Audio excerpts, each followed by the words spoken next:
बिस्मिल्लाहिर्रहमानिर्रहीम। फ़र्ज नमाज में सूरह फातिहा के बाद सूरह मिलाना भूल गए तो अब नमाज का क्या हुक्म है, अब आपकी नमाज कैसे अदा होगी। तो देखिए मसला ये है कि अगर आप फ़र्ज नमाज पढ़ रहे थे और आपने पहली रकात में सूरह फातिहा पढ़ा और सूरह फातिहा पढ़ने के बाद सूरह मिलाना भूल गए, आप रुकू में पहुंच गए और फिर याद आया कि हमने सूरह नहीं मिलाई, तो आपको वहां रुकू से वापस नहीं होना है, बल्कि आप अपनी नमाज कंटिन्यू रखें, जारी रखें।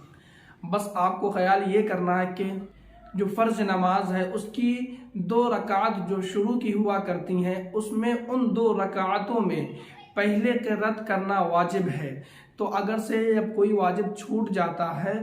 तो सजदा सहू करना होता है, और उसका हुक्म यह है कि अगर से आप फ़र्ज की पहली या दूसरी रकात में सूरह फातिहा के बाद सूरत मिलाना भूल गए हैं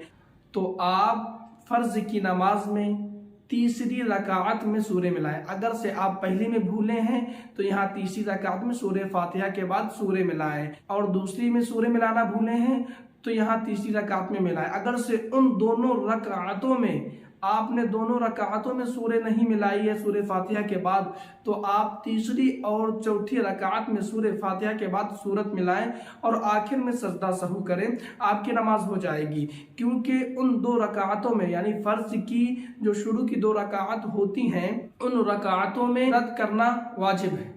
इसलिए आप लास्ट की जब कोई वाजिब छूट जाता है तो सजदा सहू करना होता है, तो ये वाजिब आपका छूट रहा है, इसलिए आपकी नमाज सजदा सहू से हो जाएगी। अब आपके ज़हन में ये ख्याल आ रहा होगा कि सजदा सहू कब वाजिब होता है, तो मैं आपको बता दूं जो नमाज में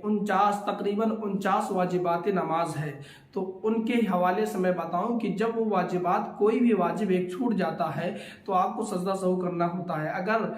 आपने कोई वाजिब भूल कर छोड़ा है तो आपको ख्याल रहे कि आप सजदा सहू से नमाज हो जाएगी, लेकिन आपने जानबूझकर कोई वाजिब छोड़ दिया तो आपकी नमाज सजदा सहू से भी नहीं होगी। और अगर से नमाज के बाद ख्याल आया कि हमने सजदा सहू नहीं किया तो आप ये ध्यान रखें, ये याद रखें कि अगर नमाज के बाद ये याद आया तो आप पहले ये देखें कि आपने ऐसा कोई काम तो नहीं किया जिससे नमाज फासिद हो जाती है। मसलन कि आपने दोनों तरफ सलाम फेरा और किसी से बात कर लिया, या मोबाइल निकाल के कुछ मोबाइल चलाने लगे, या कुछ भी ऐसा काम कर लिया कि जो नमाज के अंदर नहीं किया जाता है, तो उससे आपकी नमाज फासिद हो जाएगी, आपको फिर से नमाज पढ़ना होगा। और अगर आपने दोनों तरफ सलाम फेर ही लिया और आपने कुछ बात कलाम सलाम जवाब कुछ ही नहीं दिया, आप बैठे ही थे, आपको ख्याल आ गया कि मेरे ऊपर सजदा सहू वाजिब था और मैंने नहीं किया, तो आप वहीं से फौरन सजदा सहू करें और आप तशहुद में आए, तशहुद पढ़ें और सलाम फेरे, आपकी नमाज हो जाएगी